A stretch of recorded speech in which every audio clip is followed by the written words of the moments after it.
नमः संस्कृताय। संस्कृत कक्षा में आपका स्वागत है। मैं प्रतीत राम वर्मा, असिस्टेंट प्रोफेसर, श्री गांधी महाविद्यालय, सिधौली, सीतापुर। आज मैं महाकवि कालिदास विरचित कुमार संभवम महाकाव्य के पंचम सर्ग का 22वां अर्थात द्वाविंशति श्लोक पढ़ाने जा रहा हूँ। पार्वती जी आकाश से जो पानी बरसता था उसी को पीती थी, और वैसे वो किसी भी नदी का पानी नहीं पीती थी। वृक्षों के समान उनका व्यवहार हो गया। जैसे वृक्ष किसी से कुछ मांगते नहीं, जो पानी बरस गया उसी से वो अपना काम चला लेते हैं, उसी से अपना संतुष्ट रहते हैं। वैसे ही पार्वती जी ने किसी से कुछ याचना नहीं किया, जो कुछ उन्हें अपने आप मिल गया बिना मांगे उसी से अपना जीवन चला लिया, और उसी से वह संतोष करने लगी। देखिए क्या है कि अयाचितोपि स्थितम्बु केवलं रसात्मकस्योदुपतेश्च रश्मयः बभूव तस्याः किल पार्णार्विधीर्न वृक्षवृत्ति व्यतिरिक्त साधनः। अयाच तो मने बिना मांगे हुए, उपस्थित माने जो अब उपस्थित हो जाता था, नहीं बरस जाता था। अम्बु माने कहते क्या, जल। बिना मांगे जो जल बरसता था, केवलम केवल बिना मांगे जो जल बरसता था उसी से क्या है, रसात्मक अर्थात अमृत से भरी हुई। उडुपतेश नहीं, उडुपते धनचा, एक के बाद विसर्ग उसके बाद चा, इसलिए विसर्ग नियत के नियम से और विसर्ग का सा बन गया। और फिर तो के नियम से क्या हुआ, दंत सा का तालब दिशा बन गया। तो उडुपते मने चंद्रमा की, रश्मय मने किरणों को। वर्षा के दिनों में एक तो बिना मांगे ही जो जल अपने आप बरसता था उसे ही पीकर, और दूसरे अमृत से भरी चंद्रमा की किरणों को पी करके पार्वती जी रह जाया करती थी, अर्थात शांत हो जाती थी। बभू कहते हो गई या हुई, तस्या कहते उनका, किल में निश्चय ही, पारणा विधीर्ण, पारण कहते हैं व्रत के बाद जब कुछ खाया पिया जाता है, व्रत पूरा होने के बाद जब कुछ खाया पिया जाता है तो उसे कहते हैं पारण।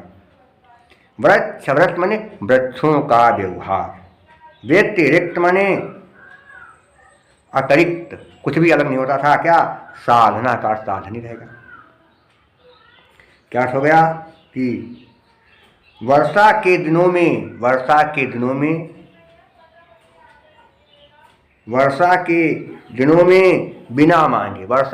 में बिना मांगे अपने आप जो पानी बरस जाया करता था उसे पीकर ही पार्वती जी संतोष कर लेती थी, और इसके अलावा वो चंद्रमा की अमृत से भरी किरणों का पान करती थी। बस मान लीजिए पार्वती जी का उन दिनों खाना पीना वृक्षों के समान हो गया। जैसे वृक्ष खाना पानी लेते हैं, कुछ ग्रहण करते हैं, वैसे पार्वती जी का भी जीवन हो गया। तो इसे बात समझिए कि पार्वती जी बिना मांगे जो पानी बरसता था उसी को पी करके शांत रहती थी, और साथ ही साथ वो चंद्रमा की अमृत से भरी हुई किरणों का रसपान किया करती थी।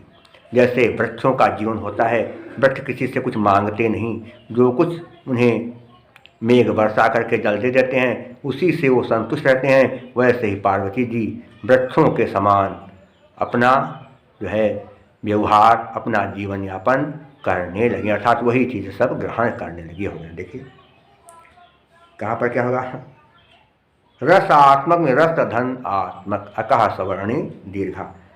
उडुपतेश तो बता चुके हैं, और विधीर्ण देखिए, विधि धन ना छद शुरू से विसर्ग करना बन गया। और इसके अलावा कहाँ पर क्या देखेंगे, कहाँ पर क्या है, वृक्षाणाम वृत्ति, षष्ठी तत्पुरुष समास हो जाएगा। इसके अलावा अम्बु में को प्रत्यय है,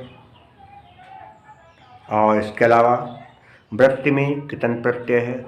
अलंकार कौन सा है, पार्वती जी में वृक्षों का आरोप किया गया।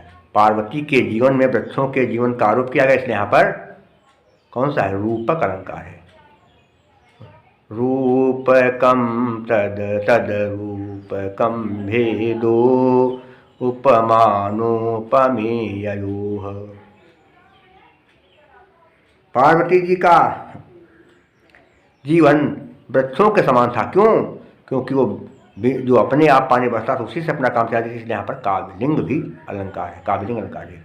और जतौ तो वंशस्थ मुदीरितम जरो, और वंश छंद है प्रसाद गुण वैदर्भीरित और भारती वृत्ति। शेष मैं आपको अगले अंक में पढ़ाऊंगा। तब तक के लिए नमः संस्कृताय।